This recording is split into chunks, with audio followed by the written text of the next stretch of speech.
제39 같은 골짜기의 같은 구렁에서도 딴 종류의 사기꾼이 미친 듯이 설치고 있다. 카포키오의 목덜미를 물고 끌고 간 것은 남의 유언장을 위조한 잔니 스키키이다. 불륜의 사랑에 빠져 딴 사람처럼 가장하고 아비에게 접근했던 미로라는 미친 듯이 뛰어다니고 있다. 브레이샤의 화폐 위조자인 마에스트로 아다모와 트로이에서 거짓 변명을 한 그리스인인 시논이 서로 욕지거리를 하며 치고받고 있다. 그 싸움을 정신없이 보고 있는 단테를 비러질료가 꾸짖는다. 세멜레의 사건 때문에 테베 사람들에 대해 유노가 화를 내고 그 노여움을 그들에게 화풀이하고 있을 무렵이었다. 아타마스는 완전히 미쳐버려 양손에 두 아들을 안고 가는 아내를 보고 외쳤다. 그물을 쳐라. 저기 저 길에서 암사자 한 마리와 새끼 사자 두 마리를 잡을란다.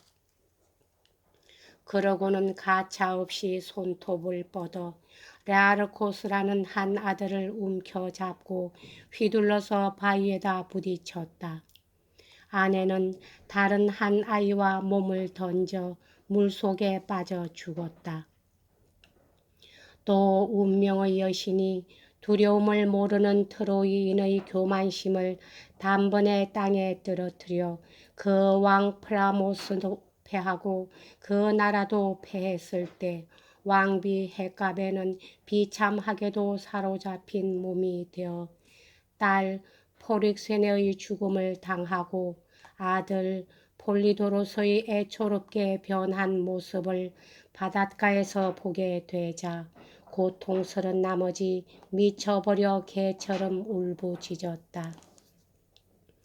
그러나 테베의 광녀나 트로이의 광녀도 하기에는 잔혹해서 짐승과 사람의 몸뚱이에 상처를 입히기도 했다. 허나 내가 본 창백한 두 나체의 망자만은 못했다.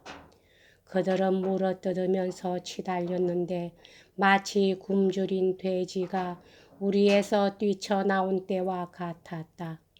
그 하나가 카포키오에게 달려들자 목덜미를 물어 쓰러뜨리더니 돌투성이 골짜기를 엎어뜨린 채 끌고 갔다. 남아있던 아레쇼 놈이 벌벌 떨며 나에게 말했다. 저 미친놈이 잔니 스키키다. 미쳐 날뛰며 저렇게 사람을 물어뜯고 있다. 하고 내가 말했다. 또 하나는 누구냐? 자네 등을 물어뜯지 말아야 할 텐데 귀찮지 않거든 그놈이 멀리 가기 전에 이름을 가르쳐 다오. 그러자 사나이가 대답하기를 저것은 발칙한 고대 지포로의 왕녀 미로라의 망령이다. 아비에게 불륜의 사랑을 품어 아비와 죄를 저지르기 위해 딴 사람으로 가장하여 찾아왔다. 마치 저리 달려간 놈이 한 무리의 선두를 가는 여왕 말을 자기 것을 삼기 위해 대담하게도 보소 도나티인 양 유언을 하여 양식대로 유언장을 만든 그것과 말하자면 같은 죄다. 내가 물끄러미 눈으로 쫓고 있던 미친 두 놈도 가벼웠기 때문에 나는 시선을 혈통이 나쁜 다른 놈들에게로 돌렸다. 하나는 만약 가랑이 깨서 넓적 다리가 잘려져 있었으면 비파 같은 모양이라고나 할 만한 사내였다. 심한 수종병에 걸려서 체액이 흡수되지 않아 사지가 부었다 빠졌다 해서 말라 빠진 얼굴과 불룩한 배가 균형이 잡히지 않는다. 목이 타기 때문에 입을 벌리고 폐병장이처럼 윗입술은 위로, 아랫입술은 턱 쪽으로 감아 붙이고 있다. 왠지 이유는 모르지만 너희들은 벌도 받지 않고 이 지옥에 온 것 같은데 하고 그가 우리에게 말했다. 걸음을 멈추고 보아라.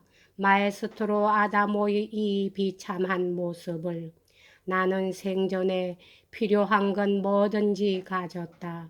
그러나 지금은 한 방울의 물조차 먹고 싶어도 못 먹는다.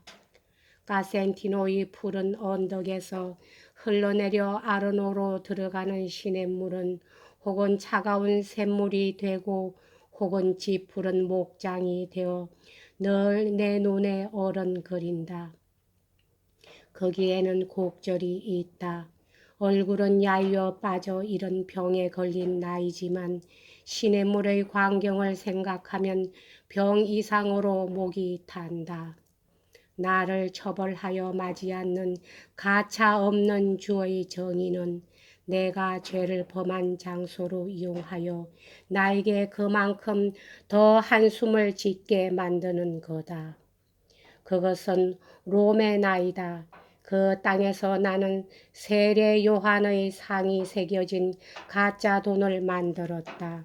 그 때문에 나는 지상에서 이 몸을 화형당했다.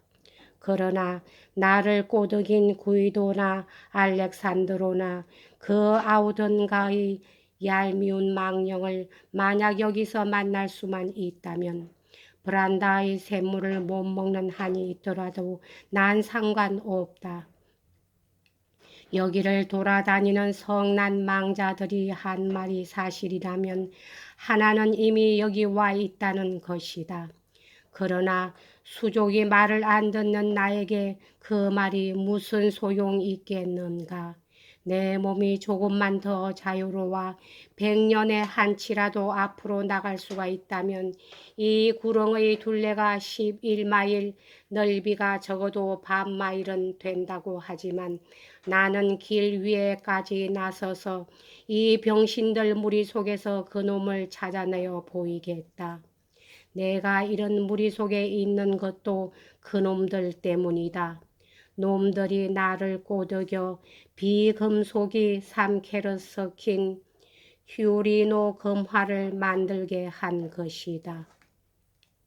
그래서 내가 그에게 물었다. 저기 저 고약한 두 놈은 누구냐? 자네 바로 오른편에 둘이 바싹 달라붙어 누워서 마치 겨울에 더운 물에 담근 손처럼 김이 무럭무럭 나고 있는데 내가 이 구렁에 떨어졌을 때 하고 그가 대답했다. 그때 벌써 여기 있었다. 움직인 예가 없다. 앞으로도 영원히 움직이지 못할 것이다.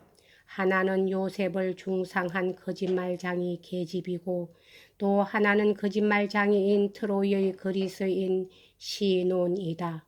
몸속에서 열이 끓기 때문에 저렇게 악취를 풍기는 거다. 그러자 그 중 하나가 이렇듯 나쁜 말을 듣고 아마 원통이 여겼던지 다짜고짜 주먹으로 아다모의 딱딱하게 부른 배를 때렸다. 배가 퉁 하며 북소리 같은 소리를 내었다. 마에스트로 아다모도 지지 않고 그의 팔로 상대의 얼굴을 호되게 쳤다. 내 몸이 무거워서 움직이지 못할 망정 아직 2점은 칠 수 있다. 그러자 상대가 대꾸했다. 내가 화형을 당했을 때 내 손이 이렇게는 빠르지 못했지만 가짜 돈을 만들 때는 정말이지 이보다 더 빨랐었다. 수종병 걸린 자가 대꾸했다. 너의 말은 옳다마는 트로이에서 질문받았을 때 넌 지금같이 사실을 말하진 않았었다. 나는 거짓말을 했다. 그러나 너는 가짜 돈을 만들었다. 나는 한 가지 죄 때문에 여기 떨어졌다. 허나 너의 죄는 어디에 어떤 망자보다도 그 수가 많다. 맹세를 저버린 놈이여 목마이 사건을 회상하고 하며 배가 퉁퉁 부은 자가 대꾸했다. 고통을 받거라. 온 세상이 그것을 알고 있다. 갈증 때문에 마냥 고통을 받거라. 혓바닥이 갈라졌구나 하고 그리스인이 해댔다. 썩은 물로 해서 실컷 고통받아라. 부른 배때기 때문에 바로 앞도 못 보는구나. 그러자 가짜 돈 만든 놈이 지지 않고 내 놈의 아가리도 영원히 너 놈의 오한으로 갈라지거라. 하긴 내가 목이 타고 수종으로 몸이 부어 있긴 하지만 내 놈도 몸이 타고 대갈통이 아프니 너 역시 권유를 받으면 부지런히 나르키소스의 거울을 핥을 것이다. 정신없이 나는 두 놈이 싸우는 소리를 듣고 있었다. 그러자 스승이 말했다. 보고 싶거든 실컷 봐라. 그러나 보는 것도 대강 해야지. 난 더 참을 수가 없다.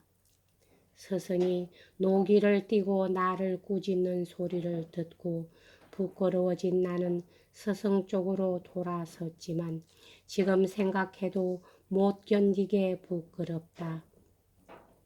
저를 괴롭히는 꿈을 꾸고 꿈속에서 꿈을 꾸고자 바라는 이같이 있는 일을 전혀 없는 일처럼 바라는 그런 사람같이 나는 되었다.